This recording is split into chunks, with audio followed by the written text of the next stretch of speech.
గోశాల మీద బాగా వివాదం జరుగుతుంది.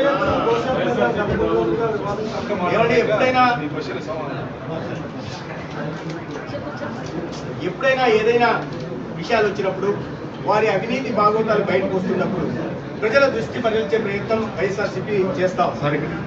గతంలో ఎన్నికలకు ముందు 2019 ఎన్నికల ముందు 3 ఇంచులు లోతైన ఘాట్లు 4 ఇంచులు లోతైన గాయాలు ఉంటే కూడా దాన్ని గుండెపోటుగా చిత్రీకరించే ప్రయత్నం చేశారు. ఇతరత్ర కోడికత్తి విషయాల్లో ఏమేమి డ్రామాలు ఆడే విషయాన్ని నేను ప్రత్యేకంగా చెప్పడం అవసరం లేదు. ఇప్పుడు వారి అవినీతి భాగోతాలు బయటకు వస్తున్నాయి. మధ్యంలో వారు మింగేసిన వేల కోట్ల అవినీతి భాగోతం బయటకు వస్తుంది. సిగ్గు ముందుకు రావాల్సిన పరిస్థితి వస్తుంది. అదేవిధంగా అవినీతి ఆరోపణలు ఎదుర్కొంటున్న ప్రతి వ్యక్తిని ఇవాళ చట్టం ముందు నిలబెట్టడమే కాకుండా చిట్టు ద్వారా వారి అన్ని భాగోతాలు బయటకు తీసుకుంటారు.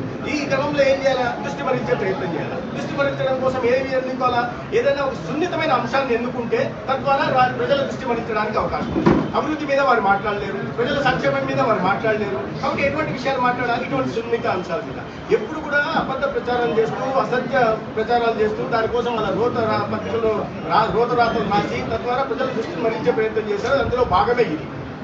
మీరు గత 6 నెలల్లో 44 గోవులు చనిపోయిన విషయం వాస్తవమే. దాంట్లో ఏమి అబద్ధం లేదు. ఎందుకంటే వయసు మీరిన తర్వాత అటువంటి 2000 పైగా ఉన్న చోట దాదాపు 3000 గోవులు ఉన్న చోట 44 వాస్తవం. కానీ అదే 6 నెలల ప్రాంతం దానికి ముందు 79 గోవులు చనిపోయాయి. మరి ఆనాడు కూటమి ప్రభుత్వం, కూటమి నాయకులు దాన్ని రాజకీయ అంశం చేయలేదే.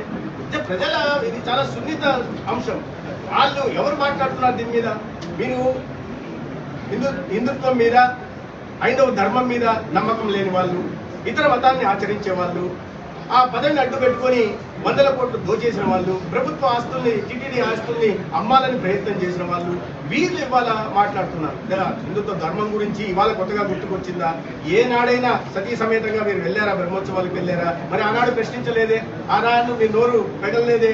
మరి ఆనాడు మీరు సొంత ముఖ్యమంత్రిని ప్రశ్నించలేని వాళ్ళు ఇవాళ అసత్య ప్రచారాలు చేస్తున్నారు.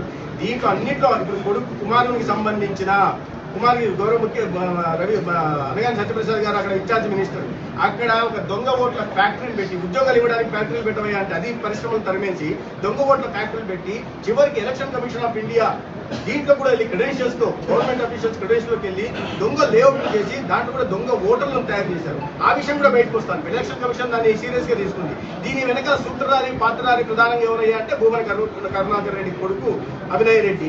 ఇవన్నీ బయటకు వస్తున్నాయి. కాబట్టి రేపు ఈ రాబోయే వాటిని సమర్థించుకోవడం కోసం చూసారా మేము ఈ విషయాలు అంశాలు లేవనెత్తుతున్నాం. కాబట్టి రేపు మా మీద కక్ష సాధింపు చర్య గౌరవ ముఖ్యమంత్రి చంద్రబాబు నాయుడు గారు చేస్తున్నారు, కూటమి ప్రభుత్వం చేస్తుందని ఒక ఎక్స్క్యూజ్ కోసం ఇవాళ నాటకాలు మొదలు పెట్టారు. కానీ ఇవన్నీ మరి ఎందుకు రాలేదు? చూపిస్తామన్నప్పుడు నేను కూటమి నాయకులు అందరూ వెళ్తే ఎందుకు రాలేదు? ఎందుకు ఇంటి దగ్గర ధర్నాలు చేస్తా కూర్చున్నారు? ఇంటి దగ్గర రోడ్డు మీద పడుకుంటున్నారు?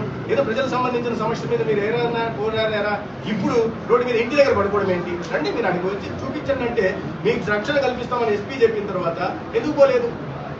కాబట్టి ఈ నాటకాలు ప్రజలంతా గమనిస్తున్నారు. ఈ నమ్మే ప్రసక్తి లేదు. లడ్డు విషయంలో అవినీతి కూడా బయటకు వస్తుంది. ఈ విషయంలో అవినీతికి పాల్పడిందంతా మీరు ఇవన్నీ ఒక్కొక్కటి బయటకు వస్తుంటే ప్రజల దృష్టి మరించడం కోసం చేస్తున్న ప్రయత్నాలు మాత్రమే.